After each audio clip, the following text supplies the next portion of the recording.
Hi, I'm Paul DiRienzo. Welcome to my podcast, The News with Paul DiRienzo. We're a daily 28-minute news program that focuses on progressive issues and important issues of the day and links together the global, the national, local news into one understandable story of the day's activities and events. You can listen to The News with Paul DiRienzo over at SoundCloud. You can get there a couple of ways. You go to pauldirienzo.com. You can go to soundcloud.com and look up The News with Paul DiRienzo, just search. Or you can join the podcast at some of your favorite podcast sources, Apple Podcasts and others as well.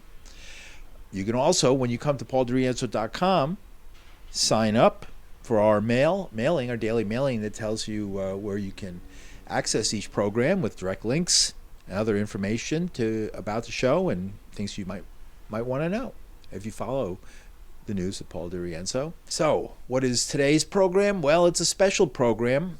I attended about a week and a half ago a memorial for the Weather Underground activist who was involved in an unfortunate Brinks robbery that killed 3 people, including 2 officers. It was an attempt to jumpstart the revolution back in 1980.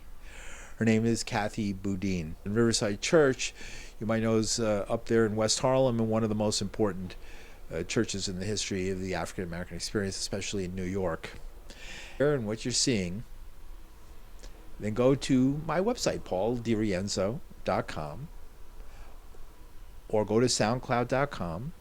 You can sign up and become a member. If you sign up to soundcloud.com and you follow my program, you'll be informed every time there's a new show listed. If you come to my website, pauldirienzo.com, you can sign in and get a mailing every day or every other day. Choose to chop out if you wish. And there's also those podcasts, Apple Podcasts and others, that will also notify you through your various services that the program is on. Or you can just go, we probably try and get one up every day, every 18 hours or so. 28-minute program. I'm your host, your anchor, the writer. My name is Paul DiRienzo. And in future programs, maybe we'll talk more about me. But right now, let's go to the memorial at Riverside Church for Kathy Boudin. And in more news, the young radical activist whose father was a renowned civil rights lawyer who tried to finance a revolution by participating in the robbery of a Brinks armored truck, Kathy Boudin, died of cancer on May 1st. She was an unarmed participant in the botched robbery that killed 2 police officers, a security guard, and injured several others. Boudin, for her part, spent 23 years in a New York State women's prison before being paroled in 2003. Her partner and father of son Chesa was David Gilbert, who was sentenced to life for the same robbery, but granted clemency by Governor Andrew Cuomo and released last November. Their son, Chesa Boudin, lost a recall bid and was ousted as San Francisco District Attorney earlier this year. Saturday, hundreds of friends and family convened for the memorial at Riverside Church in Upper Manhattan. It featured a performance of an old abolitionist hymn. Amazing grace, how sweet the sound that saved a wretch like me. I once was lost, but now I'm found. Was blind, but now I see. The song Amazing Grace was written by a former slave trader who became an opponent of slavery. And a radical activist who once shared the notoriety of a place in the FBI's 10 most wanted lists in the walls of post offices across America is Angela Davis. She's a former leader of the Communist Party. She was acquitted of involvement in her prison escape in 1970. She's now a professor in California and was a close friend of Kathy Boudin. I can see her now wincing at the thought of so many people publicly lifting up her life and her work. And as much as I tried, I could never refrain from offering up her praise. She made space for those who were never intended to be there. And I have to tell you that back in the day, I felt a great deal more comfortable on the FBI's most wanted list because Kathy had preceded me by a couple of months. And of course, Bernadine then came afterwards. But I will never forget long walks with Kathy in New York, sunsets on Martha's Vineyard, extended conversations in Oakland that always pushed me and all those participating to ever deeper understandings.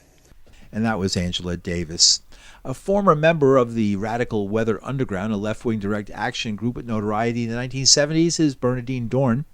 After Boudin was arrested for involvement in the Brinks robbery, Dorn and partner Bill Ayers became legal guardians of Boudin's son Chesa. She became a law professor at Northwestern University in Chicago. She told about how after Boudin was released from prison, the two traveled to see the world she missed while locked up. We traveled together every year, first to Cuba to meet with her father's old colleagues from the early days of the revolution, later to the magnificent glaciers in the southern tip of the continent, and then up to Iguazu Falls.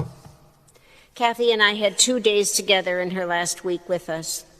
We sat side by side holding hands as the light began to fade. Kathy set our agendas. She proposed that we devote the first day to our political history, the choices we'd made, what we should have done, looking at our decisions with a critical lens. I hear the laughter, so we could have quite a discussion about that. The second day, we talked about being comadres, about our family, sky eyes and earth eyes, as she once wrote of us. We talked about our 3 sons and their extraordinary partners, the way we made room for one another, her devotion to Zaid and Malik and Rachel and Lisa, as well as to Chesa and Valerie, all. We talked about the unity of love, about becoming old, about facing the end. Of course, there's more to say, more to tell. The ways her colleagues gathered here and her family carry her with them and inside them. Kathy was unique, the one and only, and she was one of the many. She lived that dialectic intentionally and gracefully. She was all of us. Kathy, a luta continua. David Gilbert, who was released in November, spent 6 months with his dying partner. He said she was always his love. Thanks to the amazing efforts of Kathy herself and our spectacular clemency team, and so many of you are here, I was actually released from prison.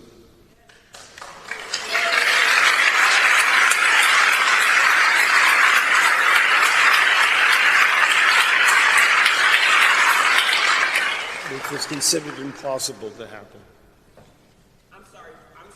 Hold on. Repeat that, because they may not have heard that yet. Repeat that. Considered impossible to happen, but we all did it. On November 4th, she and Chesa greeted me the minute I got out, Kathy with a bouquet of flowers in her hands. We slow danced to Smokey Robinson, Ooh Baby Baby. You know, she remained cogent and engaged in many areas of her life right up until 3 days before she died, making her own health decisions and helping me with the transition back to civilian life. Kathy loved listening to music, and when I and other friends danced around her in her chair, she smiled broadly and swung her arms to the beat. I'm going to close with some help from Otis Redding. Kathy, I've been loving you too long. I can't stop now. I won't stop. Kathy, I love you, Kathy, we love you. David Gilbert, former prisoner in New York State. Speakers at the memorial for Boudin were united, describing her energy and positive outlook in the face of tremendous adversity.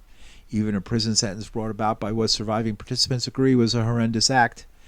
Within prison, Boudin organized the women and introduced educational opportunities. Boudin herself became the first woman to earn a master's degree in a New York State prison.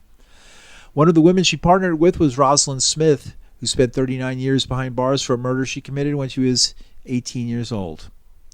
One of my fondest memories is when Kathy started the tradition in Bedford Hills Correctional Facility that lives on to this day, and that's the Tree of Life. This tradition started during the holiday season when depression is at its height, especially in prison, and many women felt unconnected from their families, from their children, and their loved ones. Every unit created its own tree from stock paper, magic markers, crayons, colored pencils. We gathered pictures of our loved ones and taped or stapled them onto a specific place on the branches to create leaves of photos, and that was our Tree of Life. It was hung in the prison day room for everyone to see. We all would cook our favorite meals, commence in a community dinner, and give thanks for life, our families, and each other. That ritual still goes on in Bedford Hills today. Kathy taught us how important community is and how to love one another despite our prejudices. Kathy and I started out as friends, but became family. She had this incredible knack for bringing people together. She appreciated people for who they were, and her legacy will live on through the work that so many of us are doing. And son Chesa Boudin was the keynote speaker. He says his mother never lost sight of her struggle for equal rights and freedom for oppressed people. As much as my mom threw herself head first into mothering me, into being another mother to my brothers Zaid and Malik, to Waniki, and a grandma to all of their families, loving us unreservedly, she was somehow totally engaged with every single person she met. She was a good listener. She was an active listener. Hundreds of people have told me that they've never met anyone who listened as closely, who cared as much as Kathy did. My mother left us as we knew her, generous without measure, smart, compassionate, and deeply optimistic because of her dedication to people. And that is where we must carry on. Inspired by her big-heartedness, now lifting her with us, arm in arm, not only into the next battle, but also into every human interaction. I love you. Rewind. I love you.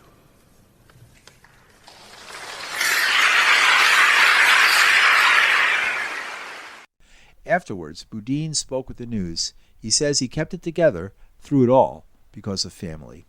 Surrounded by love, grounded in family and friends and community and people who loved my mother and are here to celebrate her life and her legacy. And Bernadine Dorn had a few words for the news about recent rising youth movements she says are not making the same mistakes as the older generation of radicals. What do the kids have to learn from you guys in those days? And We're learning from them. I don't buy that. I don't feel like I have a lesson to give. I feel happy that there's movements that we can participate in, not as leaders or people with lessons, but as another body. Right. You know. And how about anger, the rage? You guys dealt with the rage. We did, but I think people have learned beyond us. And I think there's anger and at the injustice and suffering and unnecessary death. But it's also fabulous that they've found, intersectionality and love and generosity and the need for people to recover and heal. So They're better than us, and that's all we could hope for. Another local radical, well-known New York attorney Ron Kuby, worked together with Boudin for a decade on prison issues after her release. Kathy and I did de-incarceration work together. Really the last 10 years of her life, we worked on a number of cases together. She was really the drive and the energy and the strategy and the direction. I was just the mouthpiece. We became friends. I mean, obviously I'd known of Kathy for decades, but it was really the past 10 years of her life that we became friends. And pretty much everybody who works with Kathy ends up being her friend, or at least we feel like she's our friend. Where did you get all that energy from? I never knew, but she always had it, apparently, according to those who knew her when she was young, those who knew her in prison, and those who knew her in the free world. She was always zealous and passionate and dedicated. She's also like a lot of fun. When she was serious, she was deadly serious. But she had a lovely, dark, and sardonic sense of humor, which sustained her through various periods of joy, I guess. What's there to learn from her experience? A few things I would take from Kathy's life, and that's one is that politically motivated violence has decades, if not lifetimes, of unintended consequences to the lives of many, many people, the people that you hated and the people that you loved, and perhaps think deeply about it before you decide this is the revolutionary moment in which to harm other people. I think something to take from her life is that you always have choices, even if they're really bad choices. And Kathy turned 22 years of imprisonment into a laboratory of struggle, redemption, programming, working every day in every way she could. And I guess the third thing that I learned from Kathy is Kathy believed very deeply in the power of redemption, and that people do horrible things. That does not make them terrible people. You can struggle to overcome your past. You can work hard for a better future. You can work hard to make people's lives better. It's not an excuse. It doesn't absolve you of the things that you did. But she had the ability to take guilt and shame and turn it into remorse, and then turn that remorse into something very positive for other people, all the while not taking much credit for it. Kathy's heart was always in the right place. She always worked hard at everything she did. And in retrospect, I think we would all agree there were a few things she should not have done. But they are part of her legacy and have to be. But it's not all of who she was, or even most of who she was. Attorney Ron Kuby. And at one point during the memorial, the crowd that filled the church broke out in song.